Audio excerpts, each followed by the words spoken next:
in the city of Pella, Macedonia, into a world of blood and ambition. His father, King Philip II, was a ruthless strategist who dreamed of conquering Greece. His mother, Olympias, was fierce and deeply religious. She told her son he was descended from Achilles and fathered by Zeus.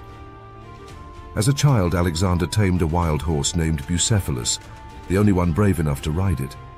His father said, "Macedonia is too small for you." At 13, he was sent to study under Aristotle. He absorbed knowledge of philosophy, warfare, medicine, and the epic tales of Homer. Alexander slept with a copy of the Iliad under his pillow. Achilles became his role model, a warrior who sought glory above all. By 16, Alexander was left to rule Macedonia as regent while Philip campaigned elsewhere. He crushed a Thracian revolt and founded a city in his name. At 18, he fought beside his father at the Battle of Chaeronea. He led the left wing and shattered the sacred band of Thebes. In 336 BC, Philip was assassinated at a royal wedding. Alexander seized the throne immediately, eliminating rivals before they could act. The Greek city-states saw an opportunity to break free. Alexander marched south and razed Thebes to the ground, killing thousands and enslaving the rest. With Greece secured, he declared war on Persia. It was a bold move. The Persians had the largest empire on earth. In 334 BC, he crossed the Hellespont into Asia. He visited the supposed site of Troy and paid tribute to Achilles at his tomb. At the Battle of the Granicus River, he led a charge across the water against Persian forces. His men urged caution, but he wanted victory through boldness. The Persians fell back in chaos, and Alexander claimed his first major victory. He spared captured Greek mercenaries, but executed their Persian officers. He moved through Asia Minor, liberating Greek cities and gaining allies. His army grew stronger with every town he took. At Gordium, he faced the legendary Gordian knot. Rather than solve it, he cut it in half with his sword, fulfilling the prophecy in his own way. Meanwhile, Darius III prepared a massive army to crush him. The two armies met near Issus, where the terrain favored Alexander's smaller force. Alexander's cavalry slammed into the Persian center. Darius fled the battlefield, leaving his mother, wife, and children behind. Instead of abusing his victory, Alexander treated the captured women with honor. Word spread that this young king was unlike any other. He turned south toward Egypt, conquering coastal cities along the way. Tyre resisted, so Alexander built a causeway to reach it. The siege of Tyre lasted 7 months. When the city finally fell, he slaughtered 8,000 men and sold 30,000 into slavery. Arriving in Egypt, he was welcomed as a liberator. He founded the city of Alexandria, destined to become a center of learning and trade. At the Oracle of Siwa, deep in the desert, priests declared him the son of Zeus Ammon. The prophecy confirmed his divine right to rule. Alexander still had much more to accomplish. He marched to meet Darius again, this time at Gaugamela. The Persians outnumbered him 5-1. With brilliant tactics, he broke through the Persian lines and went straight for Darius. Once again, the Persian king fled. Alexander marched into Babylon and was crowned King of Kings. The treasures of the empire were his. He moved through Susa and into Persepolis, the ceremonial capital. There, in a drunken frenzy, he set the palace ablaze. Some said it was revenge for Persia's burning of Athens a century earlier. Others said it was madness. Alexander now ruled the largest empire in history, but he wasn't finished. He wanted to push east, to the edges of the known world. In Bactria, he fought brutal guerrilla campaigns in freezing mountains. He took a local wife, Roxana, to help secure his hold. But trouble brewed among his men. They were weary, cold, and homesick, and didn't like seeing Alexander adopt Persian customs. He began dressing like a Persian king and demanded to be worshipped as a god. Many saw this as betrayal. Some plotted against him. His closest friend Clytus criticized him drunkenly, and Alexander killed him in rage. Haunted by the murder, Alexander fell into deep despair. He isolated himself more and more. He marched into India, facing King Porus and his war elephants at the Battle of the Hydaspes. It was one of his bloodiest battles. The river swelled from heavy rains, and the elephants caused chaos. But Alexander's tactics won the day. Porus was captured, but impressed him so much that Alexander let him keep his kingdom. It was a rare moment of respect. His men, exhausted and fearful, refused to go any farther east. After 8 years of campaigning, they demanded to return home. Alexander reluctantly agreed. The journey back through the Gedrosian desert was catastrophic. Heat and thirst killed thousands. His army limped back to Babylon, broken but victorious. Alexander began planning new conquests: Arabia, North Africa, even Rome. He dreamed of a single world empire. Like most of us in our short lives, he did not get to finish all he set out for. He fell ill after a banquet. 10 days later, he was dead. He was only 32. The cause of death remains one of history's great mysteries. He left no legitimate heir. His generals, the Diadochi, divided his empire and descended into war. Yet his legacy endured. Over 20 cities bore his name, the greatest of them Alexandria. Greek became the language of science, philosophy, and trade from Egypt to India. This era became known as the Hellenistic Age. In some places he was remembered as a god, in others a tyrant. But in every corner of the known world, people remembered his name, Alexander the Great. He conquered more than just land. He conquered time. Hit that like button if you enjoyed the video. Before humans. They don't teach this in school. The greatest sieges of all time throughout History as we know it is incomplete. Across the globe, from deserts to oceans, whispers of a forgotten past linger. These whispers echo in the enigmatic. Welcome to today's Warfront. The war in Ukraine has become one of the most devastating conflicts of our time. Over 500,000 lives lost, soldiers and civilians alike. Some estimates place the death toll even higher. Russia alone has lost over 15,000 tanks and armored vehicles. More than 400 aircraft gone. Jets, helicopters, drones shattered. Ukraine's infrastructure damage has surpassed $500 billion. Schools, hospitals, homes gone. And the war isn't over. Each day adds to the body count and the bill. War has no winners, only loss. Subscribe now, because the truth needs a voice.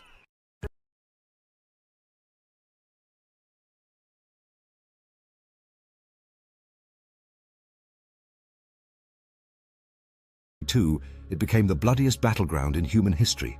Temperatures dropped below freezing. Ammunition ran low. Bodies froze in place, rifles still in hand. But neither side would surrender. Germany had launched Operation Barbarossa the year before, tearing through the Soviet Union with blitzkrieg force. Now Hitler wanted to break Soviet morale by taking Stalin's namesake city. What he didn't expect was the Soviet will to survive. The city turned into a maze of rubble and fire. Every block, every stairwell became its own war. Soviet snipers hid in shadows. German tanks rolled over corpses. Civilians starved while artillery rained from the skies. Fighting moved underground. Sewers, basements, tunnels. Soldiers were told, "There is no land beyond the Volga." Then winter arrived. German supply lines froze. Rations vanished. The Soviet counterattack, Operation Uranus, surrounded the Sixth Army. The encirclement was total.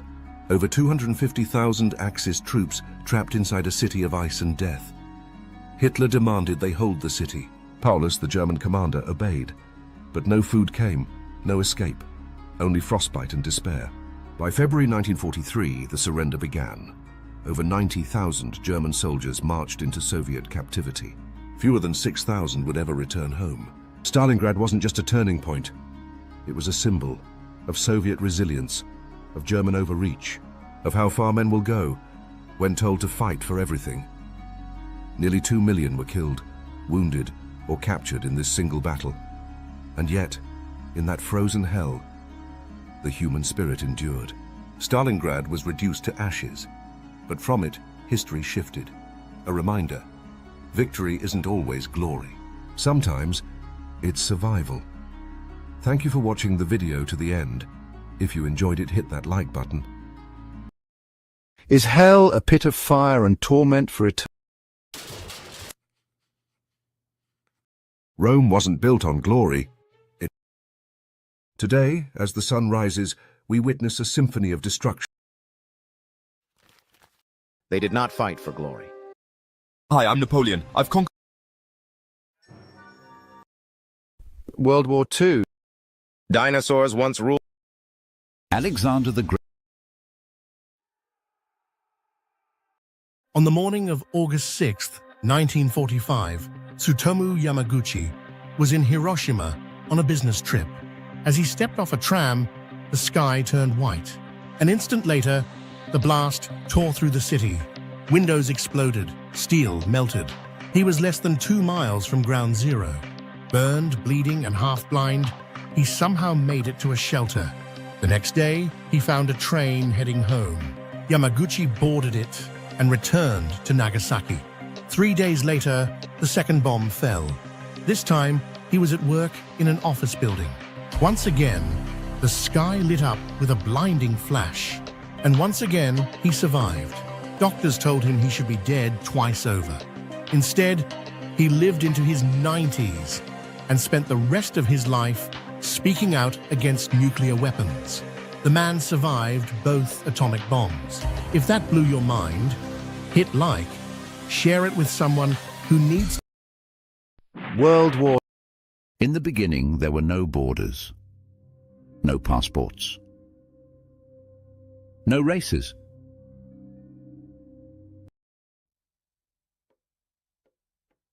In a time of great peril, Einstein urgently wrote to President Roosevelt,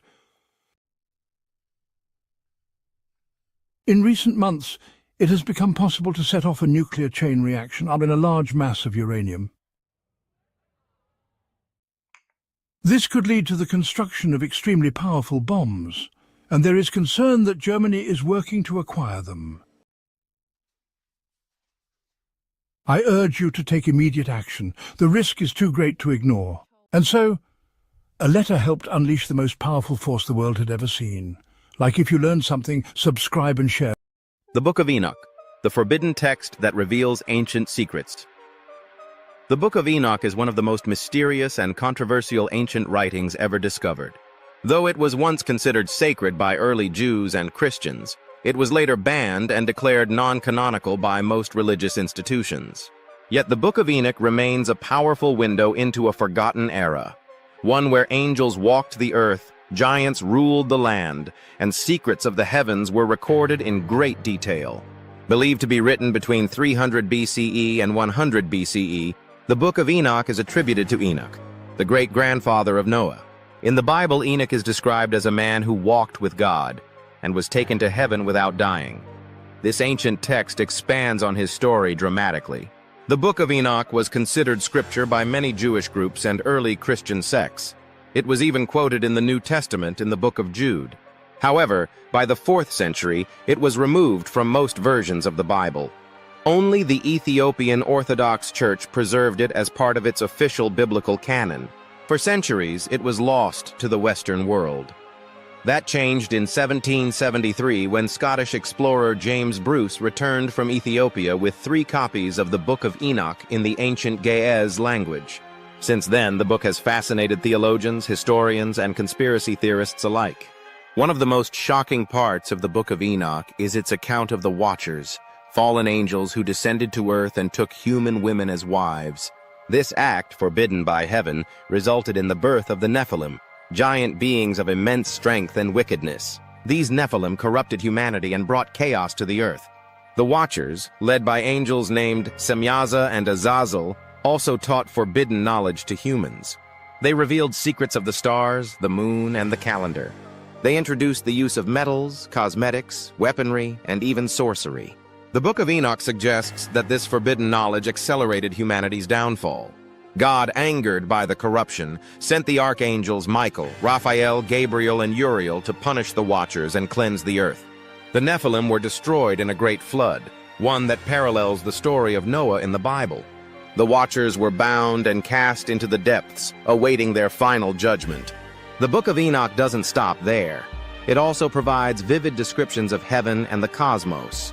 Enoch is shown the workings of the universe, how the sun and moon travel through the sky, how stars are governed by divine forces, and how time itself is measured by heavenly cycles. Much of this aligns surprisingly well with ancient astronomical systems, though interpreted through a mystical lens. Enoch also describes his journey through multiple heavens, layers of reality where different orders of angels dwell and where judgment and glory are administered. Some of these descriptions echo later Christian and Islamic ideas of heaven and hell, but in unique and fascinating ways. Another major theme in the book is the coming of a great judgment. Enoch speaks of a future day when the righteous will be rewarded, and the wicked, including both humans and fallen angels, will face eternal punishment. It even describes a Son of Man figure chosen by God who will sit on a throne of glory and judge all creation. This has led some scholars to draw parallels to Christian beliefs about Jesus, although the Book of Enoch predates the New Testament. So why was this book banned? The Book of Enoch challenges traditional religious narratives. It presents angels in ways that don't appear in the Bible. It introduces apocalyptic visions, celestial journeys, and supernatural beings that blur the lines between mythology and theology. It also places enormous importance on cosmic justice and divine secrets, topics that were deemed too controversial or heretical by later religious authorities. Yet today, the Book of Enoch is more accessible than ever. Translations are widely available, and researchers continue to debate its meaning, origin, and impact on Judeo-Christian thought. Some believe it holds lost truths. Others see it as a brilliant work of religious imagination. But one thing is certain. The Book of Enoch offers a captivating look into the beliefs of ancient people who saw the universe as a place filled with mystery, danger, and divine purpose. Knowledge is power. 4.5 billion years ago, Earth was still forming, a molten, unstable planet. Then came Theia, a Mars-sized object, slamming into Earth at 24,000 kilometers per hour. The impact launched trillions of tons of molten rock into orbit. Gravity took hold. Over time, the debris clumped together. What rose from the chaos, it was our moon, Suzhou. It stabilized our planet, Dai, and made life possible. The moon wasn't captured, it was forged. Subscribe for more. They called it discovery. They were born in silence. So, check this out. There was... Dear madam, I have been shown In the war-scarred field, August 1814. they called them savages. Beasts from the ice-choked north. But what sailed from Scandinavia wasn't chaos, it was precision. Row upon row of hardened warriors, faces carved by cold winds, eyes set on glory. When the longships breached foreign shores, history bent beneath their oars. From the fjords of Norway to the burning monasteries of Lindisfarne, the Viking Age was baptized in fire. But they were not just raiders, they were poets, builders, lovers, and kings. Each raid told a story. Each conquest fed a legacy that no blade could erase. It began in the late 8th century. A single strike on English soil marked a turning point. Lindisfarne, 793. The Northumbrian monks never saw it coming. The sea had always protected them until now. The Vikings arrived like a storm with axes instead of thunder. Gold, relics, manuscripts, and blood soaked the ground. Europe awoke, trembling.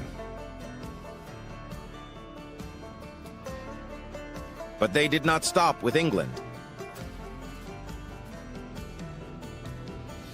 From the shores of Francia, where they would one day lay siege to Paris, to the Emerald Hills of Ireland, the Norse carved their mark. They founded Dublin with blood-stained hands and iron ambition, ruling the city as both tyrants and traitors. They came not just to take, but to stay. In the east, Swedish Vikings, Varangians, traveled the rivers of Russia.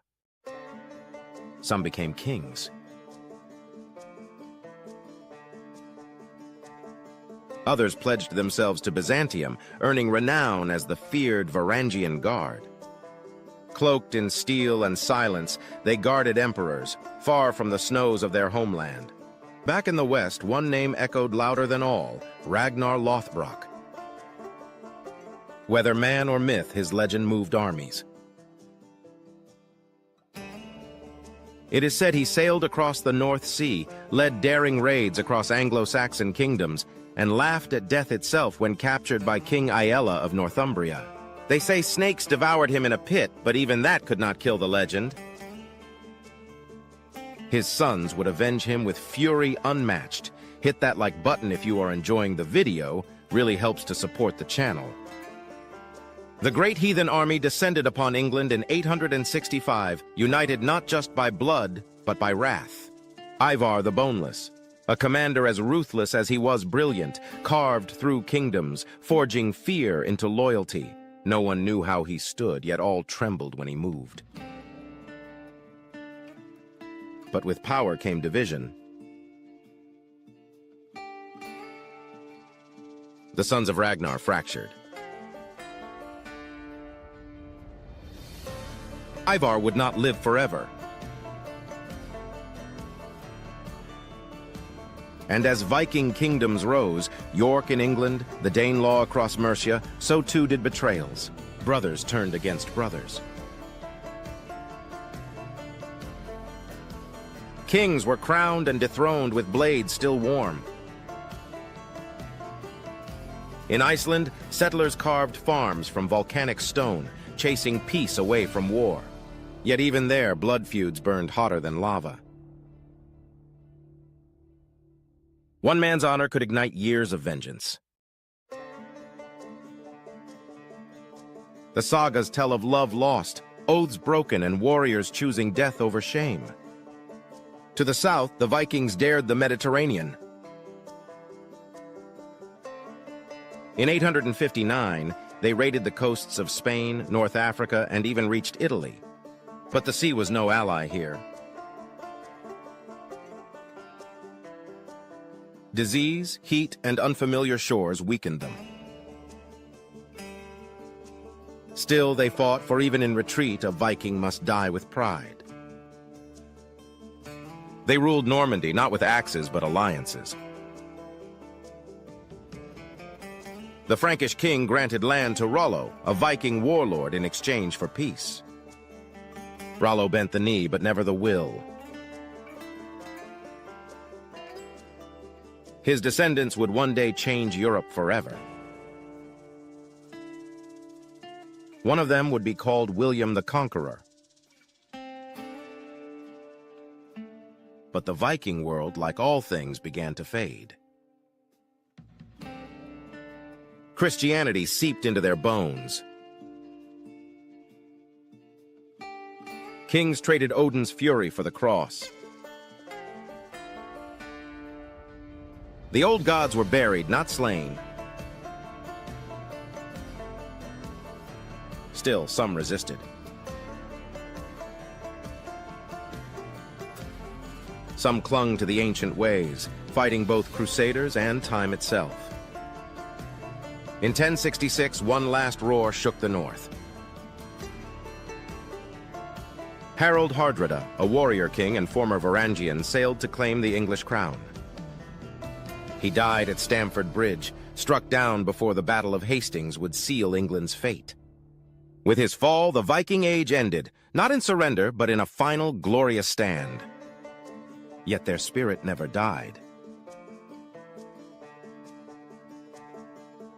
Their ships still haunt history's shores. Their names echo in our bloodlines. Their tales wrapped in ice and fire are told again and again. Not as villains.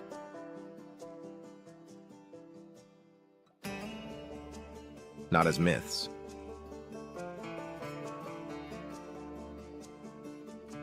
but as men who dared to shape the world with nothing but iron and will. If you enjoyed the video, hit that. It's the only thing ever. Every morning, a man and his dog walked side by side to the train station.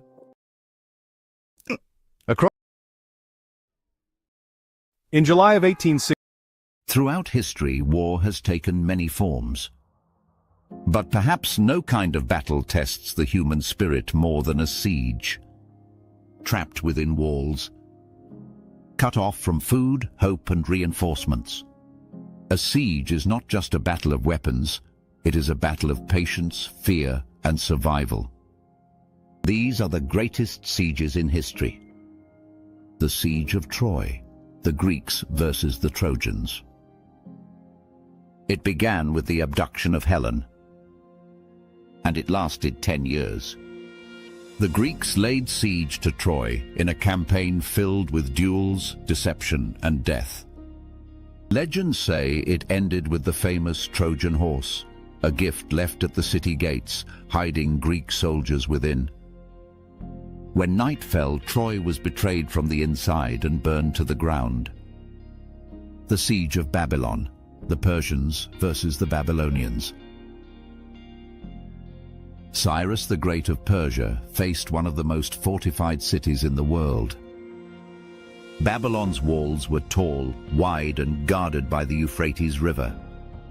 But Cyrus diverted the river and marched his army through the dry bed at night.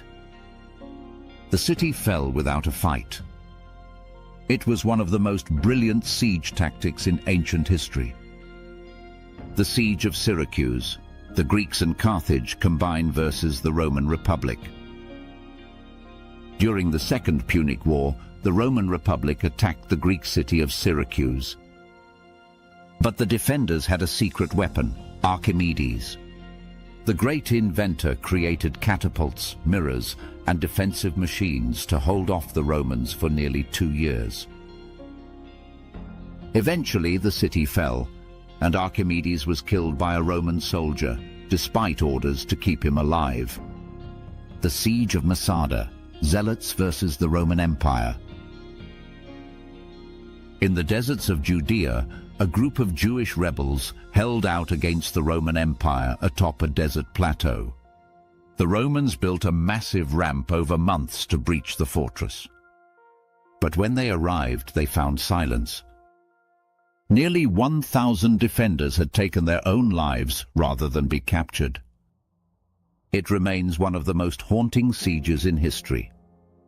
The Siege of Constantinople, the Byzantine Empire versus Persians.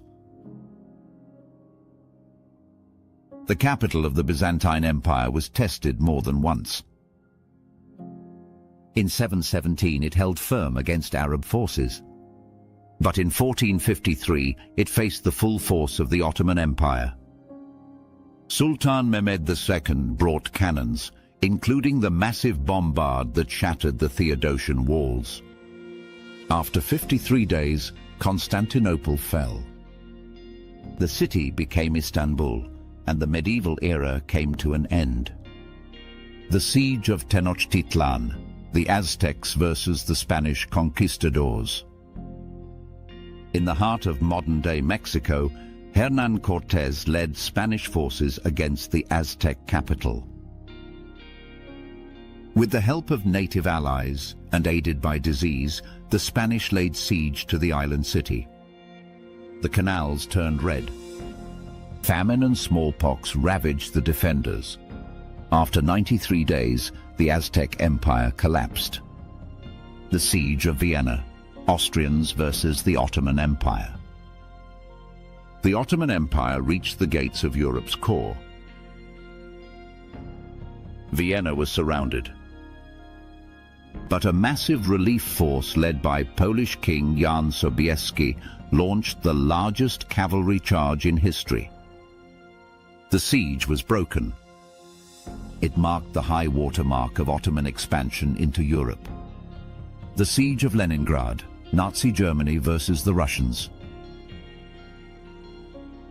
Nazi Germany surrounded the Soviet city of Leningrad for nearly 900 days. In the freezing cold, Over 1 million civilians died from starvation, shelling, and disease. Yet the city never surrendered. It was one of the longest and most tragic sieges in modern warfare. The Siege of Stalingrad, Nazi Germany versus Russians. Stalingrad wasn't a siege by walls, but by sheer destruction. Germany's Sixth Army pushed deep into the Soviet Union. But Soviet forces refused to break. Urban warfare took over, room by room, floor by floor. Eventually, Germany's army was surrounded and forced to surrender. It was the turning point of World War II, the Siege of Dien Bien Phu, Vietnamese versus the French. In the jungles of Vietnam, French forces set up a base at Dien Bien Phu. They believed they were safe, but the Viet Minh surrounded them in the hills and brought in heavy artillery. After 57 days, the French surrendered. It marked the end of French colonial rule in Indochina and the rise of the Vietnam War. The Siege of Sarajevo, Bosnia Civil War. In the Bosnian War, the capital city of Sarajevo was trapped for almost 4 years. Snipers targeted civilians. Artillery rained down on homes, schools, and hospitals. More than 10,000 people died, many of them children. It was the longest siege of a capital city in modern warfare. Sieges are not always won by force. Sometimes they are won by will. By the refusal to surrender. By hope that holds out even when the walls begin to crumble. From ancient stone cities to modern skylines, sieges have shaped the course of human history. Hit that like button if you enjoyed this. Subscribe to see future content. Sharing. We all know the story. A colossal asteroid, a cataclysm that extinguished the dinosaurs. A single terrible day of fire and fury that ended the reign of these magnificent creatures. But what if this wasn't the whole story? What if the dinosaurs were already facing a planet in turmoil? A dying world, long before the asteroid struck? The truth, as with all of nature's grand narratives, is far more complex, far more poignant. For millions of years before the impact, the very ground beneath the dinosaurs' feet was already betraying them. In what is now India, the earth was splitting open. Volcanoes erupted with a fury unlike anything the planet had seen, spewing out rivers of molten rock and filling the air with poisonous gases. The Deccan Traps were born, a scar on the Earth's face that stretched for hundreds of miles. This was not a single event, but a slow, agonizing death knell for the dinosaur kingdom. It was a prelude to the apocalypse, a gradual weakening that made the dinosaurs vulnerable to the final blow. If you enjoyed our video, hit that like button and subscribe to support the channel. Stay tuned for more fascinating stories from our ancient past. Imagine the terror of a creature that had never known fear, suddenly facing a world it no longer recognized. The Deccan Traps were not just volcanoes, they were agents of global change. The skies, once blue and vibrant, were choked with ash, dimming the sun's light and casting a perpetual twilight over the land. Temperatures, once reliably warm, began to fluctuate wildly, plunging entire ecosystems into chaos. The air, once filled with the sounds of life, now carried the stench of sulfur and the sting of acid rain. The once lush vegetation withered and died, starved of sunlight and poisoned from the roots up.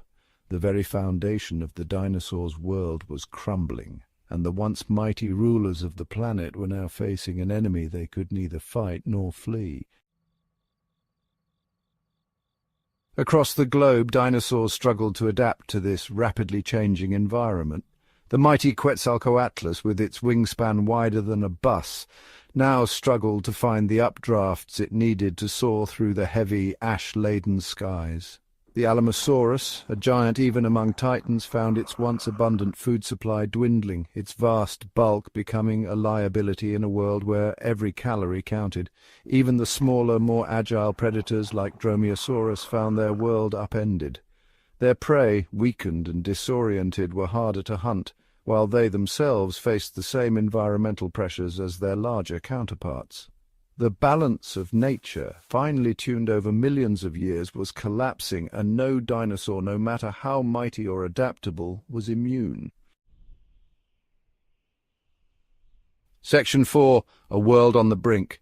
The once thriving ecosystems that had nurtured the dinosaurs for millennia were now failing. Food chains, the intricate webs of life that connected every creature, began to unravel. Herbivores starved, their populations crashing, leaving the carnivores with less to hunt. The air grew thick with the stench of death, a grim testament to the dinosaurs' plight.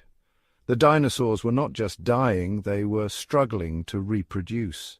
The changing climate disrupted breeding cycles, and the weakened dinosaurs produced fewer and fewer offspring.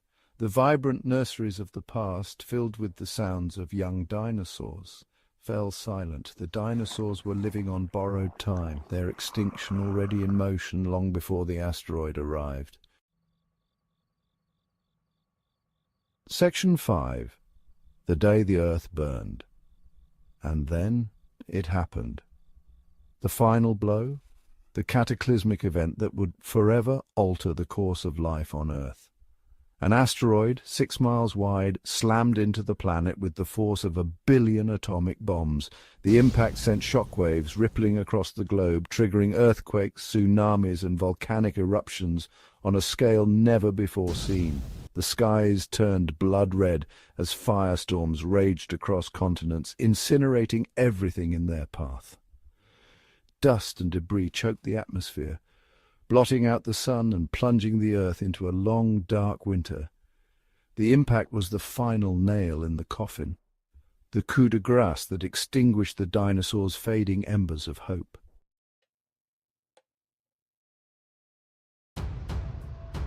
Once upon a time in old Europe, people started dying mysteriously and in large numbers, and the explanation, according to many, was not disease or bad sanitation.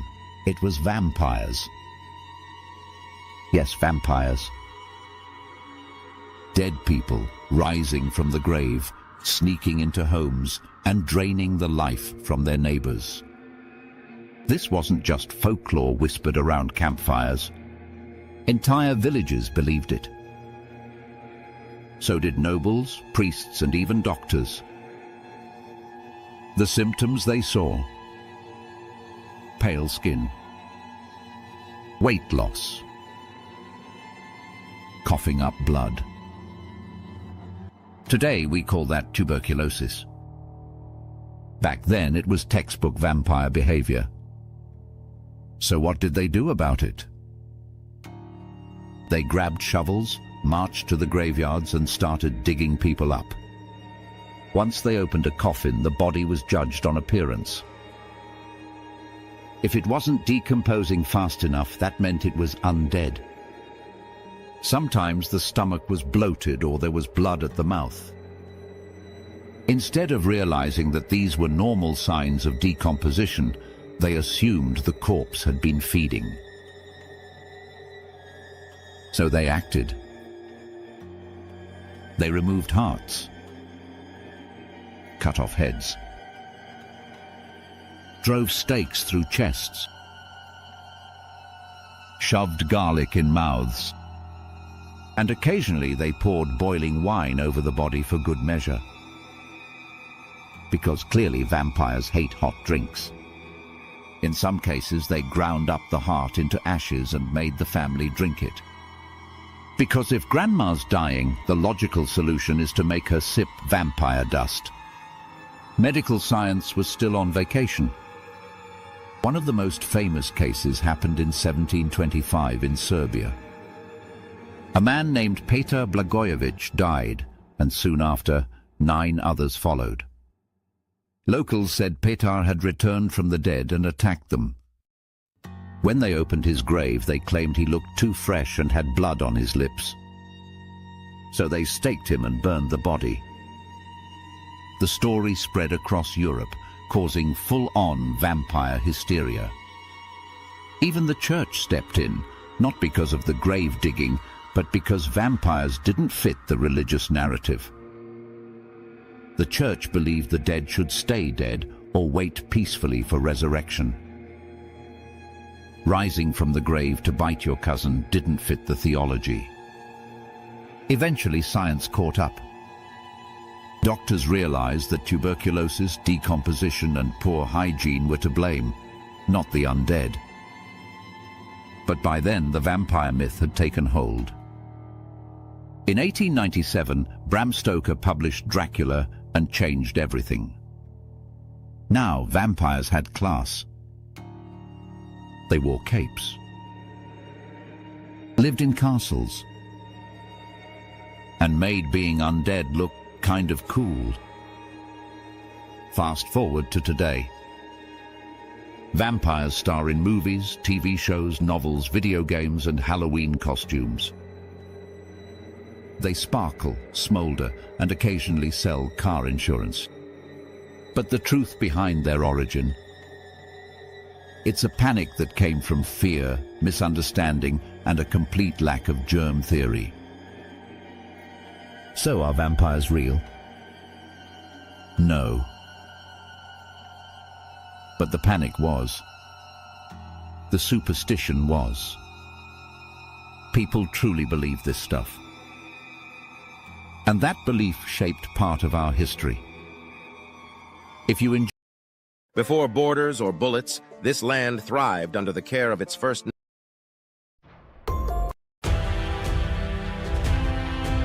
Space, vast, silent, a canvas of darkness sprinkled with glittering stars. It appears serene, peaceful, but this tranquility hides a universe of unimaginable violence.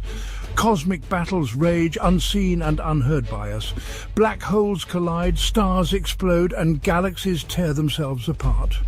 These are the stories of the universe's grandest battles, where the stakes are existence itself.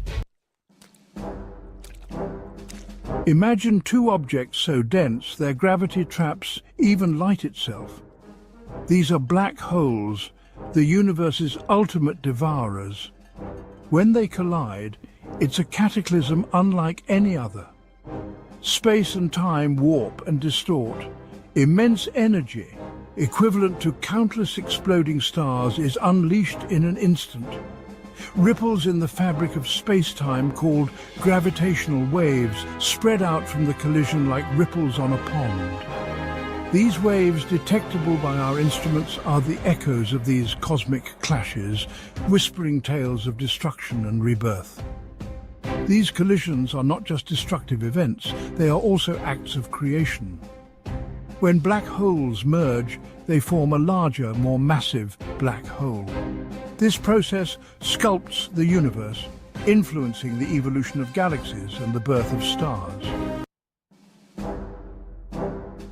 Stars, the building blocks of galaxies, live for billions of years. But even these cosmic giants have their end.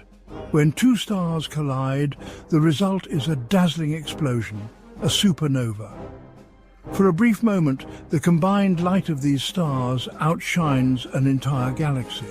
The core of the merged star becomes a crucible, forging heavy elements like gold and platinum. These elements, scattered across the universe by the supernova, become the seeds for new stars, planets, and even life itself. Sometimes the collision is even more powerful.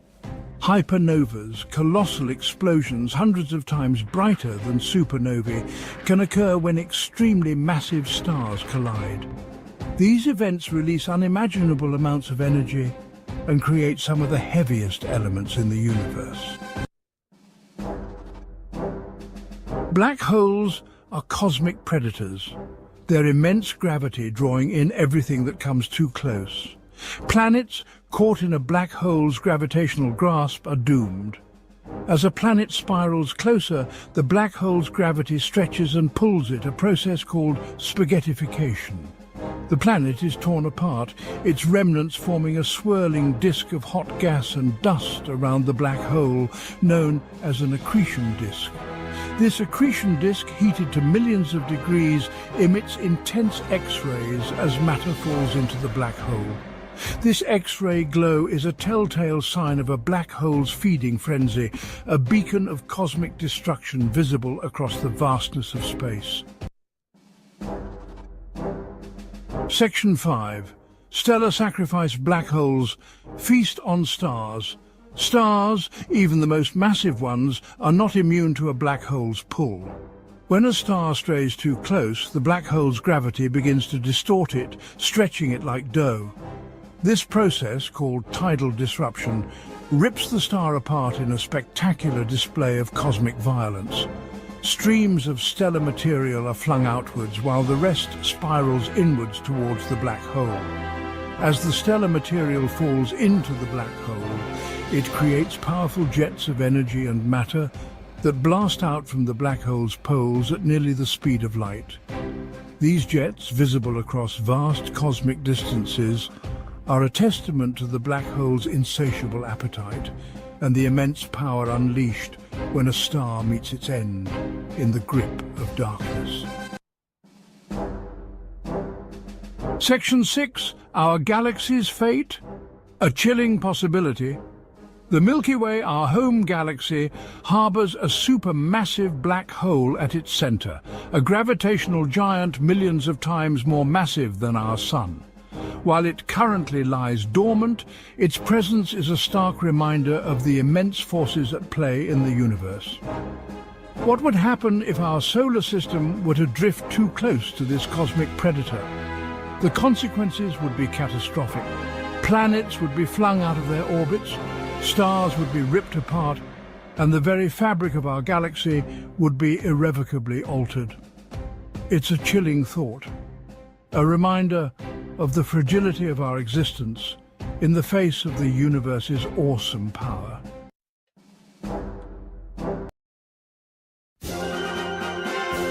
Big oof. Chinese forces